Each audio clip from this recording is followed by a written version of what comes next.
Rectifier क्या होता है? रेक्टिफायर एक डिवाइस है जो अल्टरनेटिंग करंट को पल्सेटिंग डीसी में कन्वर्ट करता है। तो it is a device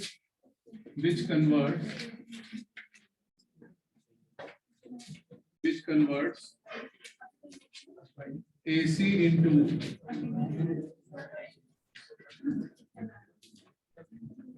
pulsating DC. Is a device which converts AC into pulsating DC. तो आपके पास जो alternating current, we have an input alternating current, और इस इनपुट को जब हम लोग रेक्टिफायर में से पास करते हैं तो रेक्टिफायर से we get an output that is pulsating DC. We get an output that is pulsating DC. DC तो है आपके पास, but we have the ripples. We have the pulses. So this is the AC input and the output is pulsating DC. ये DC नहीं है, pure DC नहीं है. It consists of pulses. है ना? ये रिपल्स देख रहे हैं आप लोग, तो या तो आप इसे पल्सेटिंग डीसी कह लीजिए या कह लीजिए DC with AC ripples, DC with AC ripples, ठीक है, या पल्सेटिंग डीसी। तो ये रेक्टिफायर है। डेफिनेशन क्लियर है? अब रेक्टिफायर दो होते हैं हमारे पास, एक होता है हाफ वेव रेक्टिफायर और एक होता है full wave rectifier. So we have half wave and full wave rectifier. This is the output of full wave rectifier. And if we pass this into half wave,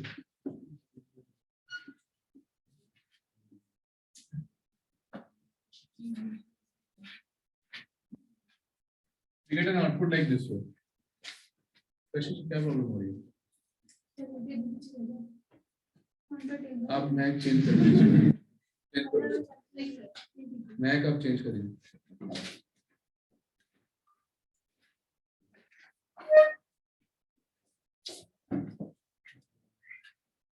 first change करना चाहिए।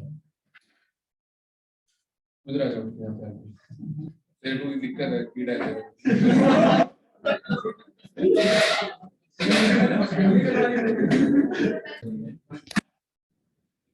So we have half wave rectifier. अब इसे half wave rectifier इसलिए कहते हैं कि only half of the AC input is rectified. जैसे यहाँ पर full wave rectifier में क्या कर रहे थे हम लोग, पूरी की पूरी AC input को rectify कर लिया था हमने, चाहे वो positive pulse हो चाहे वो negative pulse हो, positive negative दोनों के दोनों ही आपके पास क्या थे, rectify हो गए थे। पर half wave rectifier में क्या होता है, सिर्फ positive pulses को हमने जो है वो rectify किया, जो negative pulses थी वो rectify नहीं हो पाई, ठीक है, इसलिए इसको हाफ वेव रेक्टिफायर कहते हैं। Definition of full wave rectifier is what, which can completely convert which give value for both positive half and negative half. Both positive half and negative half get rectified, that is called full wave rectifier.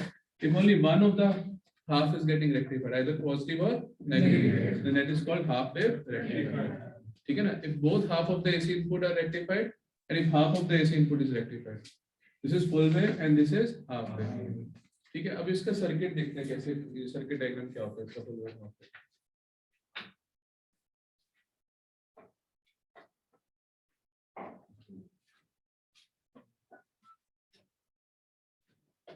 तो ये simple होता है आपके पास AC input का, और साथ में इसमें हम यूज करते हैं ट्रांसफार्मर,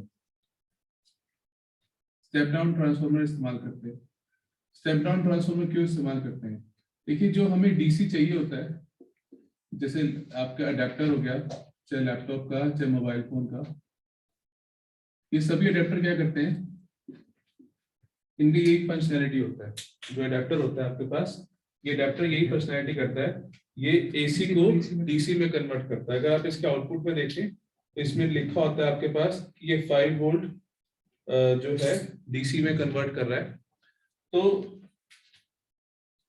जो इनपुट आ रहा है हमारे पास सॉकेट से वो 220 वोल्ट एसी आ रहा है, पर जो इसको चाहिए वो 5 या 10 वोल्ट डीसी चाहिए। तो सबसे पहला काम तो यही है कि 220 वोल्ट को 5 और 10 में कन्वर्ट करें, यानी स्टेप डाउन करें। तो पहले हम क्या लगाते हैं, स्टेप डाउन ट्रांसफार्मर, जो कि 220 वोल्ट को 5 या 10 वोल्ट में कन्वर्ट कर देता है। उसके बाद हम लगाते हैं डायोड। डायोड एक सिंपल एक पीएन डायोड एक रेक्टिफायर का काम करता है, ये उसको रेक्टिफाई कर देता है। तो ये हाफ वेव रेक्टिफायर आपके पास, इसमें हम लोग एक डायग्राम बनाएंगे और फिर उसके बाद दिस इज एसी इनपुट, ये वेवफॉर्म बनाएंगे।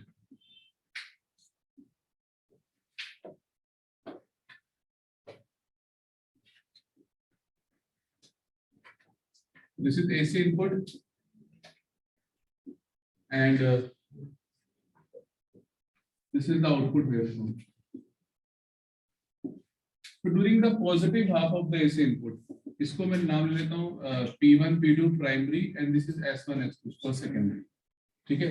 अब मैं इसमें इसकी कंस्ट्रक्शन में क्या लिखूंगा, कंस्ट्रक्शन में लिखूंगा कि मैंने एक स्टेप डाउन ट्रांसफॉर्मर लिया और जो AC इनपुट है वो प्राइमरी के साथ कनेक्ट किया, ठीक है, और सेकेंडरी के साथ मैंने सीरीज में क्या लगाया, diode and load resistance. This is load resistance.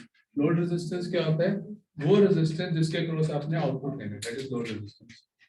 AC input लिया, AC input is connected with the primary of the transformer and diode and load resistance are in series connected with the secondary of the transformer. ये construction लिख दिया, definition लिख दी। Definition क्या थी, rectifier, half wave rectifier which convert half of the AC input to pulsating DC, ठीक है ना, that is half wave rectifier। अच्छा, रेक्टिफायर का प्रिंसिपल क्या होता है, रेक्टिफायर का प्रिंसिपल इसका नहीं, वो तो इसकी डेफिनेशन होगी। इसका प्रिंसिपल जो है वो पीएन डायोड का प्रिंसिपल है। ये पीएन डायोड के साथ काम करता है। पीएन डायोड हमने इसकी बाइसिंग पढ़ी है डायोड की? नहीं, बाइसिंग फॉरवर्ड और रिवर्स रहेगा। अच्छा, बाइसिंग नहीं करिए, चलिए कोई बात नहीं, बाइसिंग देख लेते हैं साथ में। इससे पहले बाइसिंग क्या होता है पहले वो कर रहे हैं क्लियर, उसके बाद हम आगे चलेंगे। जो पीएन डायोड हम लोग रेडी करते हैं, इस पीएन डायोड के अंदर डिप्लीशन रीजन होता है। डिप्लीशन रीजन खत्म जो नहीं होता, डिप्लीशन रीजन होता है, और बैरियर पोटेंशियल भी होता है। तो हमने स्टडी किया था, कोई इक्विलिब्रियम आया तो हम कहते हैं पीएन डायोड फॉर्म हो चुका है, पर डिप्लीशन रीजन तो होता है, बैरियर पोटेंशियल भी होता है। अब बैरियर पोटेंशियल पॉजिटिव नेगेटिव इस तरीके से था कल, अगर आपको डायग्राम याद हो, आपने कहा था ये डिप्लीशन रीजन है, इधर सारे के सारे पॉजिटिव आयंस होते हैं, इधर सारे के सारे नेगेटिव आयंस होते हैं, यानी एक पोटेंशियल डिफरेंस सेटअप होता है पॉजिटिव एंड नेगेटिव, इसको हम बैरियर पोटेंशियल कहते हैं। तो बाय डिफॉल्ट जो P है, P is having low potential and is having high potential। positive मतलब high, negative मतलब low। तो P is having lesser potential and is having higher potential, है ना। तो भेदभाव है ना, भेदभाव है। P के पास लो पोटेंशियल, N के पास हाई पोटेंशियल। तो इस भेदभाव को खत्म करने के लिए हम बाहर से और भेदभाव करते हैं, यानी बायसिंग करते हैं। बायसिंग मतलब भेदभाव। तो भेदभाव दो तरीके से करते हैं, एक होता है फॉरवर्ड बायसिंग और एक होता है रिवर्स बायसिंग। फॉरवर्ड बायसिंग में हम ये जो बायसिंग अंदर से इंटरनली हो रखी है उसको नलीफाई कर देते हैं। कैसे, हम इस P को हाई पोटेंशियल दे देते हैं, N को लो पोटेंशियल। P के पास लो था, N के पास हाई था, हमने बाहर से एक बैटरी लगाकर P के साथ हाई कर दिया, N के साथ लो कर दिया। अब इससे हिसाब बराबर हो गया, तो that is called forward biasing. Forward biasing में डेफिनेशन क्या कहते हैं हम लोग, P is connected with the higher potential, N is connected with the lower potential। या फिर कई बुक्स में ऐसा भी होता है, P is connected with the positive, N is connected with the negative। So this is called forward biasing। एक होता है हमारे पास रिवर्स बायसिंग। अच्छा, फॉरवर्ड बायसिंग करने से क्या होता है कि ये जो पोटेंशियल डिफरेंस था वो नलीफाई हो गया, यानी इससे बैरियर पोटेंशियल कम हो जाता है। बैरियर पोटेंशियल कम हो जाता है, डिप्लीशन रीजन की जो विड्थ है वो भी कम हो जाती है, ठीक है ना। इफेक्टिव रेजिस्टेंस जो होता है वो भी कम हो जाता है, ठीक है। ये तीनों चीजें कम हो जाती है। तो फॉरवर्ड बायसिंग करने से बैरियर पोटेंशियल भी कम हो जाता है, डिप्लीशन रीजन की विड्थ भी कम हो जाती है, effective resistance of the diode also decreases. Now if we reverse bias it, reverse bias का मतलब है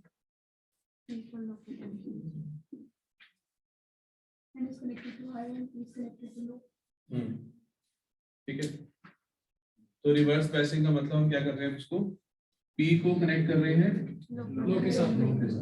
यानी P ऑलरेडी लो था, हमने उसको और लो के साथ कनेक्ट कर दिया, N ऑलरेडी हाई था, हमने उसको और हाई दे दिया.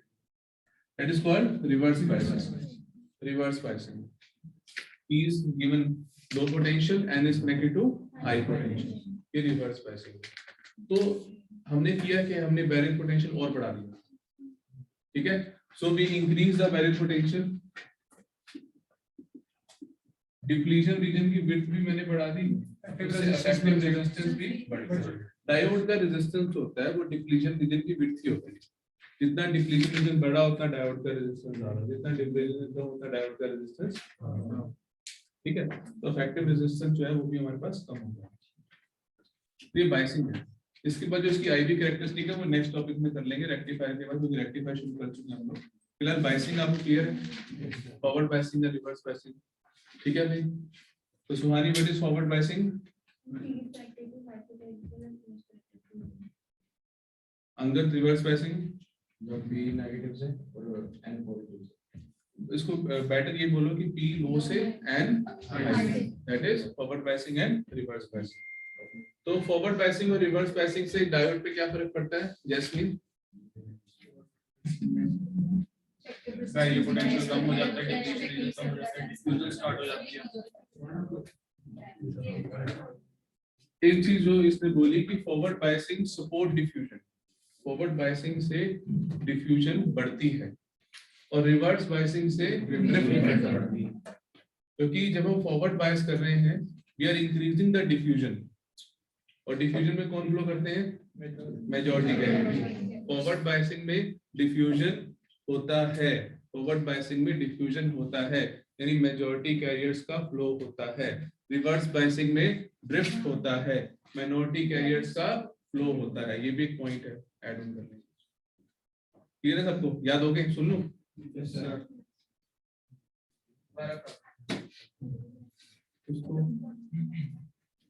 फॉरवर्ड बायसिंग क्लियर है, रिवर्स बायसिंग क्लियर है? कल क्लास लगाई थी, वीडियो देख के आए फिर नहीं मिला. चलिए आगे.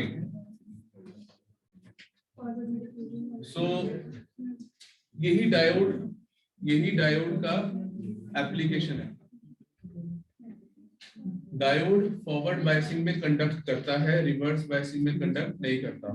फॉरवर्ड बायसिंग में ये डायोड जो है वो एक सिंपल कंडक्टिंग वायर की तरह काम करेगा, और रिवर्स बायसिंग में डायोड एक ओपन सर्किट की तरह बिहेव करेगा.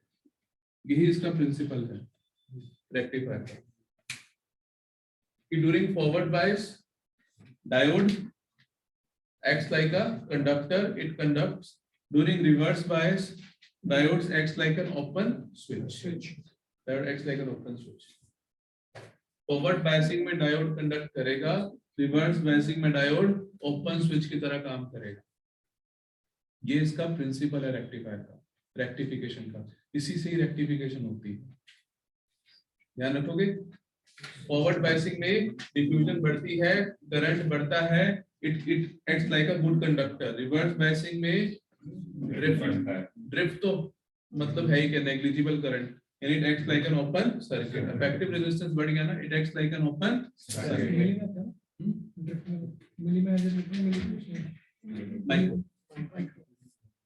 डन. डेफिनेशन क्लियर है, half wave rectifier, principle clear है, कंस्ट्रक्शन क्लियर है. अब वर्किंग देखेंगे, साथ में ये वेवफॉर्म भी बनाएंगे अब इसके ना, 4-5 चीजें बनाएंगे. तो अब इसमें वर्किंग क्या है? वर्किंग इतनी सी है कि during the positive half of the AC input, यहीं से देखेंगे मेरे साथ साथ याद हो जाएगा. During the positive half of the AC input, positive half of the AC input, this diode will be, S1 will be positive, let us suppose S1 will be positive, S2 will be negative. During the positive half of the AC input, S1 will be positive, S2 will be negative. Diode will get forward bias, hence it will conduct, and we get an output across the load. We get an output across the load. During the negative half of the AC input, let us suppose S1 becomes negative, S2 becomes positive. This diode will get reverse bias. It will not conduct, and we get no. हमें को output नहीं मिला, बस ये half wave rectifier है. ठीक है, done. Half wave rectifier लिखना कि during the positive half wave ऐसे input S1 positive, S2 negative. S1 positive यानी P किससे कनेक्ट है? पॉजिटिव से। P कनेक्ट है पॉजिटिव से, N कनेक्ट है नेगेटिव से। P कनेक्ट है पॉजिटिव से, N कनेक्ट है नेगेटिव से। ये डायोड क्या हो जाएगा? Forward bias. It will conduct. We get an output. During the negative half of the AC input, S1 becomes negative, S2 becomes positive. P connect a negative say, so this will get reverse bias. It will not conduct. We get zero output to close the load. This is half wave rectifier. Next we have is full wave rectifier. अब full wave rectifier बनाने के लिए थोड़ा circuit में change करना पड़ेगा।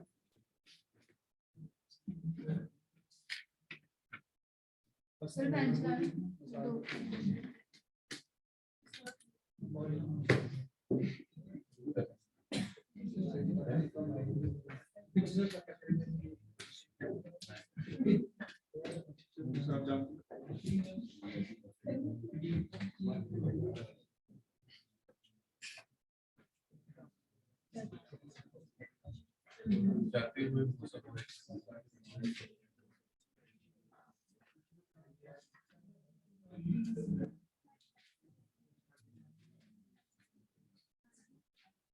This is नहीं कोई बात नहीं, मौसम खराब करता है। AC input, you need fan? Yes sir. किसको चाहिए? फैन नहीं चाहिए।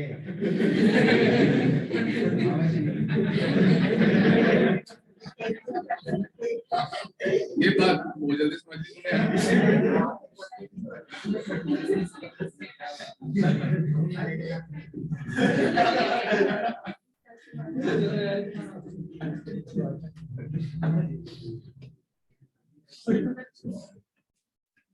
हो जाता है।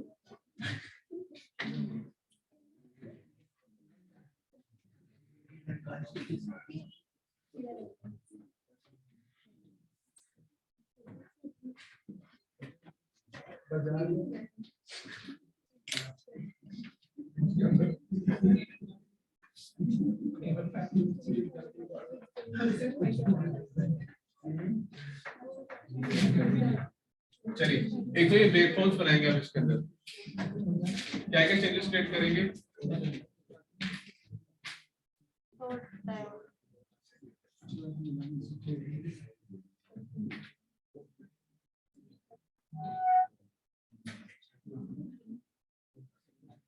तो डेफिनेशन क्या है इसकी फुल वेव रेक्टिफायर की?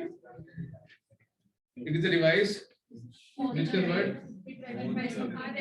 both the cycles positive and negative into are converted into pulsating DC. Both the half of the AC input are converted into pulsating DC, that is full wave rectifier. अब उसमें principal वही है इसका, diode during forward bias it will conduct, it will act like a conductor, in reverse biasing it acts like an open circuit. तो ये आपके पास principal हो गया। अब कंस्ट्रक्शन में क्या लिखेंगे? कंस्ट्रक्शन में इसमें हमने स्टेप डाउन ट्रांसफार्मर यूज किया है, पर जो स्टेप डाउन ट्रांसफार्मर यूज किया है वो सेंटर टैप ट्रांसफार्मर यूज किया है। इसमें सेंटर टैप यानी सेकेंडरी के दो हिस्से करेंगे, centre tap transformer. Centre tap transformer इस्तेमाल किया गया। सेंटर टैप ट्रांसफार्मर मतलब सेकेंडरी के दो हिस्से किए हुए, सेकेंडरी के दो हिस्से किए हुए, ठीक है। कंस्ट्रक्शन में आप लिखेंगे इसमें कि S1 से diode D1 is connected with S1, the P side, the P terminal of diode D1 is connected with S1, the P terminal of diode D2 is connected with S2, ठीक है। The N terminals of D1 and D2 are connected with each other, and to the load resistance. The N terminals of D1 and D2 are connected with each other and with the load resistance.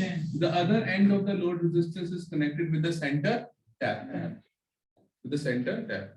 Here with the secondary you can write. दोबारा से construction repeat करें इसको। इसमें आप क्या लिखेंगे? सबसे पहले सेंटर टैप ट्रांसफार्मर का इस्तेमाल किया हुआ है the P end of the diode D1 and D2 are connected with S1 and S2 respectively. The negative end, the N end of the diode D1 and D2 are connected with each other and with the load resistance. The other end of the resistance is connected with the center tap. ठीक है, this is a construction part. अब इसकी working में क्या लिखेंगे? अब ये पूरी वेवफॉर्म्स आप बनाएंगे, चारों वेवफॉर्म्स इसके अंदर एज इट इज. तो this is the AC input, जो हमारे पास एसी इनपुट आ रही है. अब ये जो एसी इनपुट है S1 पर हमेशा इन फेस रहेगी, यानी जब इसका पॉजिटिव आएगा तो S1 भी क्या होगा? पॉजिटिव. जब इसका नेगेटिव आएगा S1 भी क्या होगा? Negative. It will be in same face. But S2 जो होगा ना, वो S2 और S1 दोनों आउट ऑफ फेस होंगे. इसका मतलब है जब S1 पॉजिटिव होगा S2 क्या होगा? Negative. So S1 and S2 will be out of face. यानी S1 पॉजिटिव होगा तो S2 क्या होगा? नेगेटिव. ठीक है.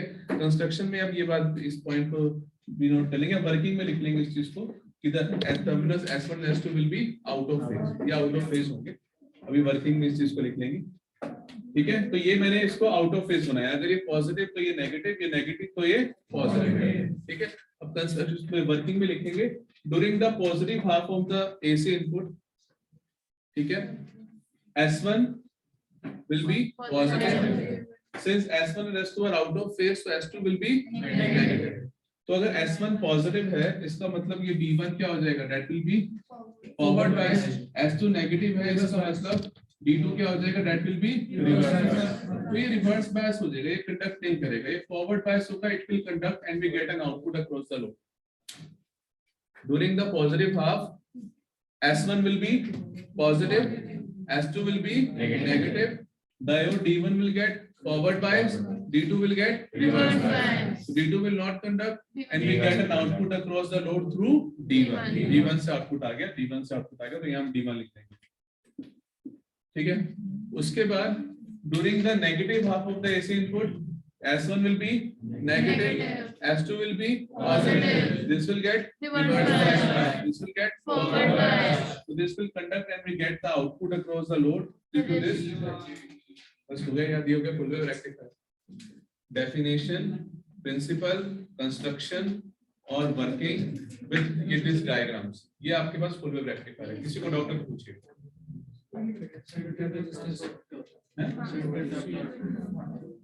सेंटर टैप ट्रांसफार्मर ये है कि सेकेंडरी के हमने दो पार्ट्स पे डिवाइड कर दिया. सेकेंडरी के दो इसलिए लिए सेंटर टैपिंग. हाँ, दो कॉइल बन गए. ये हमारा centre tap.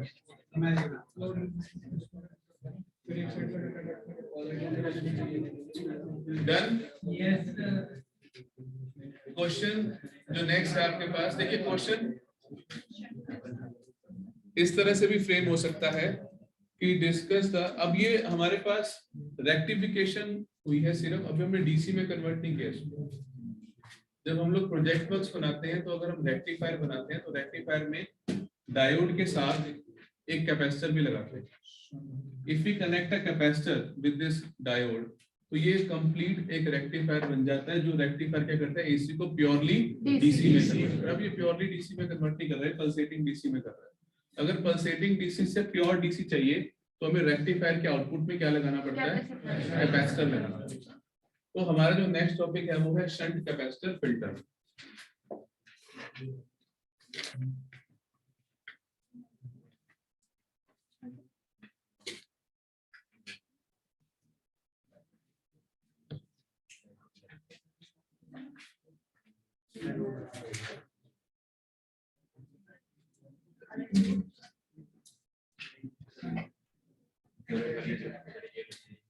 Shunt capacitor filter.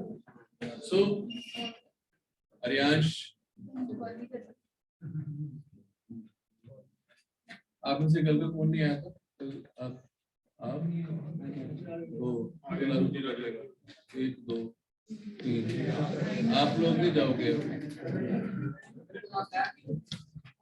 उसको हाँ, आपको तो आता है. चलिए, रेक्टिफायर के साथ हम लोग क्या लगाएंगे? कैपेसिटर. शंट कैपेसिटर फिल्टर में क्या करते हैं, रेक्टिफायर के साथ पैरेलल में क्या लगाते हैं, कैपेसिटर लगाते हैं, ठीक है। और कैपेसिटर की जो आउटपुट है वो एक रेजिस्टेंस के क्रॉस देते हैं, दिस इज रेजिस्टेंस R। ये शंट कैपेसिटर फिल्टर का डायग्राम है, आपने ये बनाना शंट कैपेसिटर। रेक्टिफायर के साथ कैपेसिटर लगा देना है पैरेलल में, पैरेलल मींस शंट, ठीक है। तो क्या बन जाएगा, शंट कैपेसिटर फिल्टर, ठीक है। शंट कैपेसिटर फिल्टर का काम क्या होता है, it converts pulsating DC into a pure DC, pulsating DC को प्योर डीसी में कन्वर्ट करता है। सो रेक्टिफायर का जो आउटपुट हमारे पास आता है, this is output of the rectifier, और हमें चाहिए पल्सेटिंग डीसी। अब इसका प्रिंसिपल क्या होता है शंट कैपेसिटर फिल्टर का, शंट कैपेसिटर फिल्टर कैपेसिटर के चार्जिंग और डिस्चार्जिंग प्रिंसिपल पे काम करता है।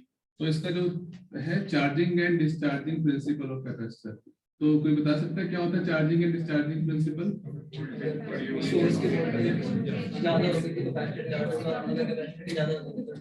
देखिए सोर्स की वोल्टेज यहाँ पर, this is source and this is capacitor. If the source voltage is more and the capacitor voltage is less, the capacitor will charge itself. If source voltage is more, capacitor voltage is less, then the capacitor will charge itself. If source voltage is declining, अगर वो कम हो रही है, then the capacitor voltage, then the capacitor will discharge itself across the load. ठीक है, अगर source voltage कम हो रही है तो capacitor अपने आप को discharge करेगा। Source voltage ज्यादा, capacitor charge, source voltage come, capacitor discharge. This is the charging discharging principle of capacitor, ठीक है। कोई दिक्कत इसके अंदर?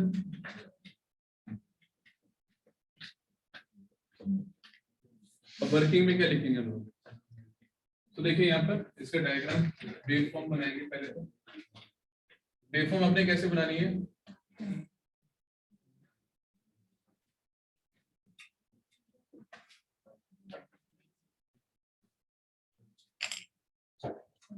इसको डॉटेड बनाना है, हो जाएगा।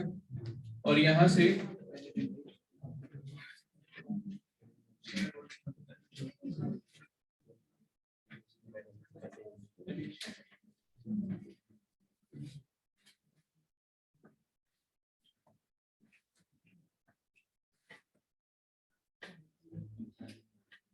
ये डायग्राम बन जाएगा। अब इसकी अंडरस्टैंडिंग देखिए, वर्किंग में क्या लिखेंगे, वर्किंग में लिखेंगे during the positive if the source voltage is increasing, ठीक है। एक डायग्राम में और बना रहा हूँ उसे समझाने के लिए।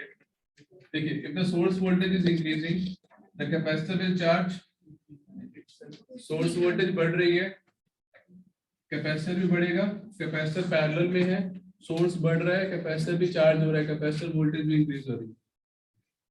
अब सोर्स वोल्टेज अगर कम होगी, अब तो कैपेसिटर जो है वो क्या होगा, चार्ज नहीं होगा, कैपेसिटर क्या होगा, डिस्चार्ज, तो कैपेसिटर में डिस्चार्ज। अब वो डिस्चार्ज होकर जैसे इस पॉइंट पे पहुंचेगा वो देखेगा दोबारा से सोर्स वोल्टेज बढ़ रही है, again the source voltage is increasing. जैसे सोर्स बढ़ रहा था तो कैपेसिटर चार्ज हो गया, जैसे देखा कि सोर्स कब कम हो रहा है, डिक्लाइन कर रहा है, वो डिस्चार्ज हो जाएगा, यानी इसकी वोल्टेज कम होगी, फॉल करेगी। वोल्टेज कहाँ जाएगी, रेजिस्टेंस के क्रॉस। फिर जैसे ही वो इस एंड पे पहुंचेगा वो देखेगा दोबारा से capacitor voltage, source voltage increase हो रही है, again it will charge itself.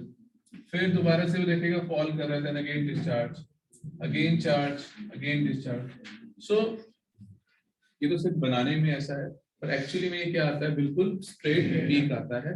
जितना ये स्ट्रेट लाइन आएगा वो डिपेंड करता है चार्जिंग और डिस्चार्जिंग यानी टाइम कांस्टेंट के ऊपर, कितनी क्विकली चार्जिंग और डिस्चार्जिंग हो रही है। जितनी क्विक चार्जिंग और डिस्चार्जिंग होगी, जितना टाइम कांस्टेंट कम होगा, उतनी फ्लैट हमें मिलेगा, that will always be flat.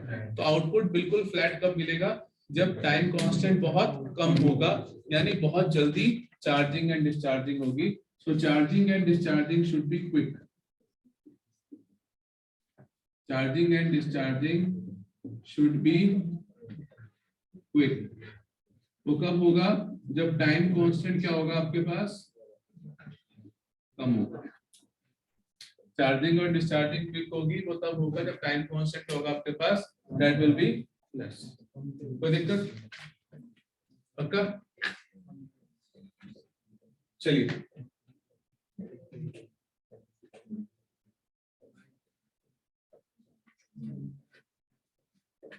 Working दोबारा से, ये क्लियर है? When the source voltage is increasing, capacitor will charge itself. ठीक है? When the source voltage is decreasing, the capacitor will discharge itself across the load. ठीक है? Simple सा logic है. The output will be purely flat, DC pure DC if charging and discharging is quick. उसके time constant क्या होना चाहिए? कम. Time constant का formula क्या होता है? Time constant is 1/CR. तो क्वेश्चन आता है कि फिल्टर सर्किट में बड़ा कैपेसिटर लगाना चाहिए. High value of capacitor is required in the filter circuit. Filter circuit में बड़ा कैपेसिटर लगाना चाहिए. तो बड़ा कैपेसिटर लगाने से क्या होगा? टाइम कांस्टेंट कम हो जाएगा. टाइम कांस्टेंट कम हो जाएगा तो वी गेट अ, ठीक है. तो high value of capacitor is used in a filter circuit. इसमें कोई डाउट? पक्का? तो ये हो गया आपका shunt capacitor filter.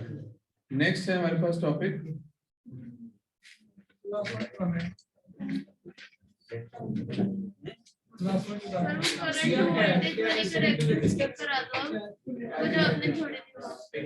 Done. Next we have is देखिए रेक्टिफायर हो गया और शंट कैपेसिटर फिल्टर हो चुका है. अब हम चलते हैं फॉरवर्ड और रिवर्स. हमने कर लिया था. आईवी कैरेक्टरिस्टिक देख लेते हैं.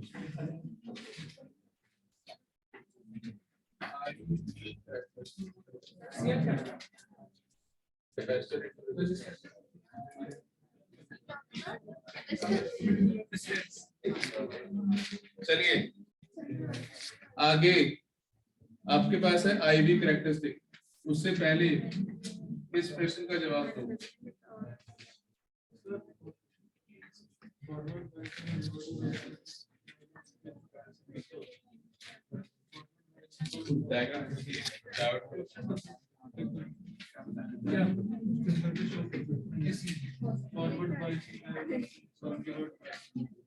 चलिए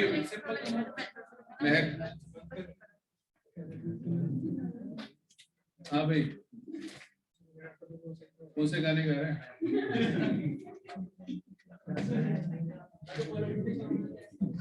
ये कौन सा बाइसिंग है बता दो. P is connected to high potential, is connected to low potential. If this is minus 2 volt and this is 3 volt, if this is minus 3 volt, forward biasing. Minus 2 is greater than minus 3. चलिए अब इसकी IV characteristic देखते हैं. देखिए diode कब तक नहीं conduct करेगा? डायोड कब तक कंडक्ट नहीं करेगा? जब तक उसकी पोटेंशियल वैल्यू कम है. सिलिकॉन का जो बैरियर पोटेंशियल होता है वो कितना होता है? 0.7. ये बैरियर पोटेंशियल जो है वो डिफ्यूजन होने नहीं देता. ये बैरियर पोटेंशियल डिफ्यूजन होने नहीं देता. तो यानी जब तक आपकी अप्लाइड वोल्टेज, जब तक आपकी बायसिंग वाली अप्लाइड वोल्टेज 0.7 वोल्ट से कम है कोई करंट नहीं आएगा. और ये 0.7 वोल्ट जो बैरियर पोटेंशियल है इसको यहाँ पर हम एक दूसरे नाम से बुलाते हैं, वो है नी वोल्टेज. इसको नी वोल्टेज भी कहते हैं और थ्रेशोल्ड वोल्टेज भी कहते हैं. क्योंकि इससे कम वोल्टेज पर डायोड कंडक्ट नहीं करेगा क्योंकि बैरियर पोटेंशियल है 0.7 वोल्ट का. तो आपकी अप्लाइड वोल्टेज 0.7 वोल्ट से ज्यादा होनी चाहिए तभी डायोड कंडक्ट करेगा, अदरवाइज नहीं करेगा. तो यहाँ पर जो इसका कैरेक्टरिस्टिक बनता है वो इस तरीके से बनता है. नॉन लीनियर कैरेक्टरिस्टिक है, नॉन ओमिक डिवाइसेस होती है. सेमीकंडक्टर नॉन ओमिक डिवाइस है. आईवी कैरेक्टरिस्टिक क्या होता है? Non linear. और जो करंट इसमें फ्लो करता है वो बहुत कम होता है. जो हमारे पास इलेक्ट्रॉनिक डिवाइसेस में करंट इसमें लगता है करंट ही बहुत कम होता है. मिली एम्पेयर्स में करंट फ्लो करता है. ठीक है. तो यहाँ पर आपके पास जो आईवी कैरेक्टरिस्टिक है वो नॉन लीनियर है सबसे पहली बात. और स्टार्ट कहां से करेगी?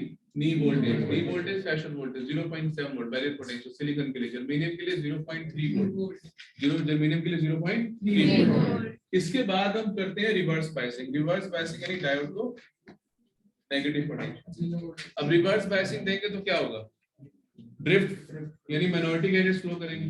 माइनॉरिटी कैरियर्स बहुत कम होते हैं तो करंट भी बहुत कम होगा. तो करंट भी बहुत कम होगा. ये जो करंट फ्लो करेगा यहाँ पे वो माइक्रो एम्पियर में करेगा. बहुत कम करंट. ठीक है ना?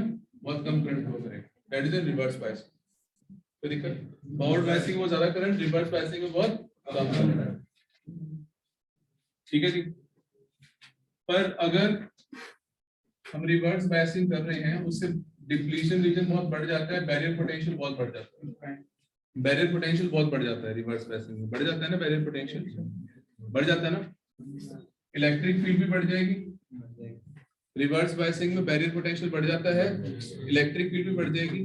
अब ये इलेक्ट्रिक फील्ड इतनी स्ट्रॉन्ग हो जाएगी कि जंक्शन में जितनी भी रिकॉम्बिनेशन हुई थी सबको ब्रेक कर देगी। All the bonds that forms in the junction will get break. सारे जब bonds टूट जाएंगे, जितनी रिकॉम्बिनेशन हुई थी सारी टूट जाएंगी। ये जंक्शन की फील्ड सारे के सारे bonds ब्रेक कर देगी, ठीक है।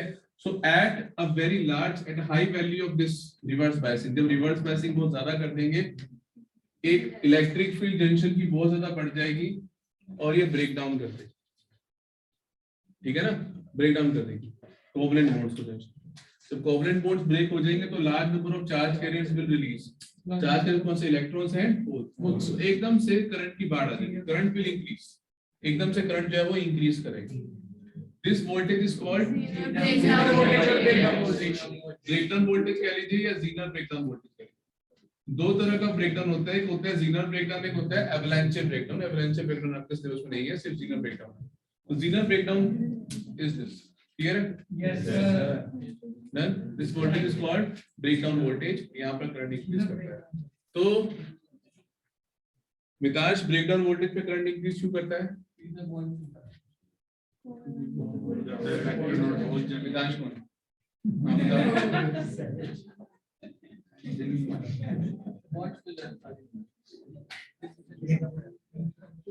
The bonds get dissatisfied answer नहीं है।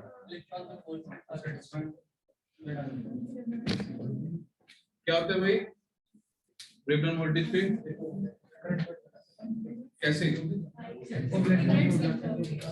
इलेक्ट्रिक फील्ड जंक्शन के सारे बॉन्ड से कर देती है, ब्रेक कर देती है, एकदम से एनर्वस अमाउंट ऑफ करंट रिलीज करता है, ठीक है ना, करंट एकदम से इंक्रीज करता है। That is called breakdown voltage, ठीक है। तो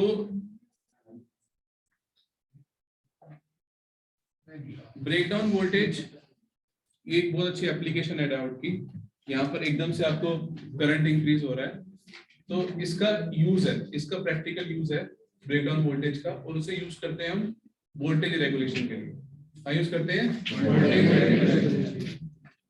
जो हमें आउटपुट चाहिए होता है रेक्टिफायर से डीसी चाहिए होता है, वो बहुत एक्यूरेट होना चाहिए, फ्लक्चुएट नहीं होना चाहिए। जैसे हमारे घरों में होता है 220 वोल्ट आ रहा होता है पर फ्लक्चुएशन बहुत होती है, 180 भी आ रहा है, 200 भी आ रहा है, उसके लिए हम स्टेबलाइजर लगाते हैं जिससे फ्लक्चुएशन ना हो। उसी तरह से हमें इलेक्ट्रॉनिक सर्किट में भी वोल्टेज स्टेबलाइजर चाहिए होता है, क्योंकि इलेक्ट्रॉनिक सर्किट बहुत सेंसिटिव होते हैं। 5 volt means 5 volt, they can't tolerate 6 volt 7 volt नहीं। तो हमें फ्लक्चुएशंस को खत्म करना है, तो फ्लक्चुएशंस को खत्म करने के लिए हम वोल्टेज रेगुलेटर इस्तेमाल करते हैं। वोल्टेज रेगुलेटर के लिए क्या यूज, कौन सी प्रॉपर्टी यूज होती है वोल्टेज रेगुलेशन के लिए? वोल्टेज रेगुलेशन के लिए ये प्रॉपर्टी यूज होती है, दैट इज ब्रेकडाउन, ठीक है ना। पर प्रॉब्लम ये है डायोड के साथ कि इसका जो ब्रेकडाउन वोल्टेज है वो बहुत ज्यादा होता है, -40, -40, -30, बहुत ज्यादा वोल्टेज है। We want that breakdown occurs at let us say -5 volt, -10 volt, -8 volt, इस पे ब्रेकडाउन होता है। तो उसके लिए हम स्पेशल पर्पस डायोड बनाते हैं, उन्हें हम क्या कहते हैं? ज़ीनर डायोड का स्पेशल पर्पस डायोड, जिसमें ब्रेकडाउन जो है वो जल्दी आ जाता है। ब्रेकडाउन तो लेट नहीं आता, ब्रेकडाउन जल्दी आता है। ब्रेकडाउन जल्दी आने का मतलब क्या है? करंट। देखो इलेक्ट्रिक फील्ड जो प्रोड्यूस होती है उसका फॉर्मूला होता है V/L। अब तक हम क्या कर रहे थे, हम लोग B को बढ़ा रहे थे, यानी पोटेंशियल को नेगेटिव कर रहे थे, जिससे इलेक्ट्रिक फील्ड बढ़ रही थी। एक और तरीका भी इलेक्ट्रिक फील्ड को बढ़ाने का वो ये है कि हम L को कम कर दें। L मतलब इसकी विड्थ को कम कर दें। अगर हम रिवर्स बायसिंग में इसकी विड्थ को कम कर देंगे तो बहुत ज्यादा इलेक्ट्रिक फील्ड प्रोड्यूस होगी। कम बैरियर पोटेंशियल पे ज्यादा फील्ड प्रोड्यूस हो सकती है, कम बैरियर पोटेंशियल पे ज्यादा फील्ड प्रोड्यूस हो सकती है अगर हम इसकी विड्थ को कम कर दें। And there is only one way to increase to modify the width of the depletion region is by doping. Doping concentration को vary करके हम depletion region की width को control कर सकते हैं। 1 मार्क का क्वेश्चन है कि how can you control the width of the depletion region? It is just by doping. You know, forward biasing में कम होगी, reverse biasing में बढ़ेगी, पर अगर reverse biasing में भी कम करनी है तो आप doping बढ़ा दो। If you increase the doping concentration बढ़ा देंगे तो ये विड्थ कम हो जाएगी, ठीक है। तो जीना डायोड क्या होता है? Zener diode is a heavily doped PN diode. क्या है? अगर पीएन डायोड में ज्यादा डोपिंग कर देंगे तो वो जीना डायोड बन जाएगा, बस सिंपल। डन? क्लियर है? So now we are left with the last three topics.